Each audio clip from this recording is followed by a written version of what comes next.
Right, so last Sunday of February, and grafting, at least thinking about grafting and making preparations for it, is well underway.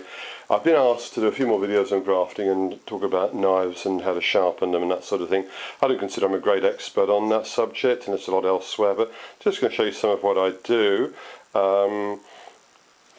And I'm going to do two videos here. One of them is going to be just looking at the equipment and how I manage my equipment, and the second one's going to be looking at some of the fiddlier grafts which you have to do when you've got very limited equipment. Just going clockwise here. Here's some very thin, not particularly good signed wood, but often it's all we can get. Here's some wax. I'm often asked about wax. This is what I use. It's called Tenax. It says brush on, but you have to melt it before you can brush it on, but I'll show you later what I do. And this is sort of quite widely available stuff, Tenax. Some of the sharpening bits I use, I'll show you what this is for. This is my rag and bottle, if you like. Some of the other sharpening bits. Some of my knives. I'm a great fan, and have been for 20 years or more, of the Opinels French knife. This is a typical one, but it's a big one. It's a number 12, I believe. Number 12, the classic design. Here are two other Opinels which have this, these are fish filleting type Opinels, very useful. I would put them out as I'm here. However, they've got absolutely nothing to do with this video. To one side. This is another Opinel which is basically for pruning. It's not, in my opinion, quite as useful as it looks, and it's difficult to sharpen. Put that to one side. This is a typical Opinel, which I'm opening with one hand here, and this is again the classic shape. This is a number 8, which is probably the most generally useful one, and I bought this one I think in Avignon. I don't know if you can see that, but there are some fishes on the side of it: carp, pike, trout, and the other thing. I always buy at least one Opinel when I'm on holiday in France. This is the one I'm going to use, and by the way, I've taken out a little bit of rough leather working recently after following some YouTubes which interested me, and this is the knife I'm actually going to use. This is the number 6, extremely useful. Look how thin that blade is, and I crafted this little holster so I can holster it with it open, and here's my second sort of another day. This is a Japanese water stone. I'll show you how we use this. I've just given this a soak. And anyway, I'm just going to show you how I make some of the tape as well. Let me just hand this to Julia. I do not consider myself to be an expert at sharpening knives. It's quite a fiddly thing to do. But my knives have never been so sharp as they have been recently, since I bought this Japanese water stone. That's, I think, 600 grit that side and 1000 of it. I can't remember, but that's coarse and that's fine. And you need to wet this. You can just hear, that that's doing the job. And I'm not claiming to be an expert, it's just what I do. You need to wet this with water 2 or 3 times. I tend to do this in the sink. And when you're sharpening a knife with this, you can actually smell the iron, if you know what I mean. That's the rough. Then you take the other side, get it smoother. This is what I tend to do, and I use this water stone for everything from my small knives up to my Grand Brooks axes. And I like to test them on my thumb. Okay, can you see that?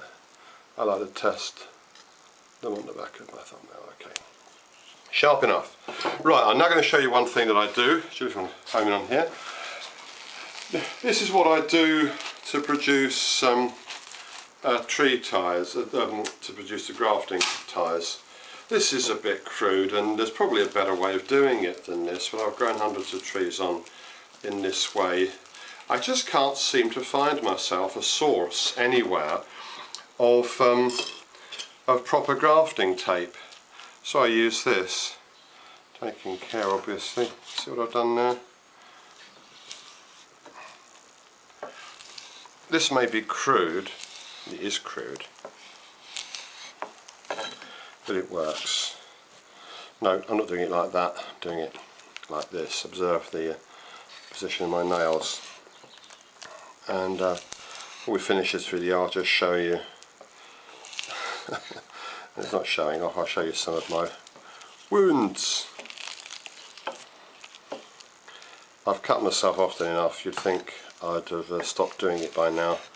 It still happens every now and then. It says in the book of Proverbs, he who splits logs is endangered by them. You know, if you do anything at all in life that's worth doing, you're going to run some risks.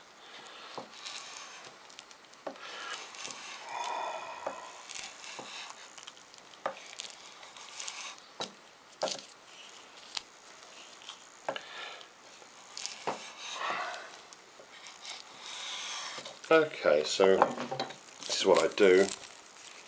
There you are, that's one piece of grafting tape tying in the... And before we finish, I just want to show you, I don't believe in reincarnation, but if I did, I really would not want to come back as Stephen Hayes' left hand. That wound across there was done, I think, by a scythe. I don't know whether you can see that with the back of the finger bread knife. That wound there, which almost took off the tip of my finger, couldn't play guitar for months, was secateurs. No, it wasn't these ones, it was another one. I did that last week, cutting some beef. I think that was a saw. And that's the deepest wound I got. It still twitches a little bit when nerve went through. I was using a very sharp knife, cutting through a piece of wood and pulling the knife towards me. I was careless, and that needed suturing. Well, that one there is one where I was in a hurry and my wedding ring got caught in a door. Had to be cut off. I haven't worn it since, but I'm still married. Okay, right. Anyway, so let's just look at the tools. One last thing, sharpening. I use this at home, this Japanese waterstone. It cost about £20. I got it from Axminster Tools. The maker, I think, was Ice Bear. But you use a few other things like this in the field. Something like this. Little diamond hone is quite handy for just putting a little bit of an edge onto things in the field. Or again, something like this.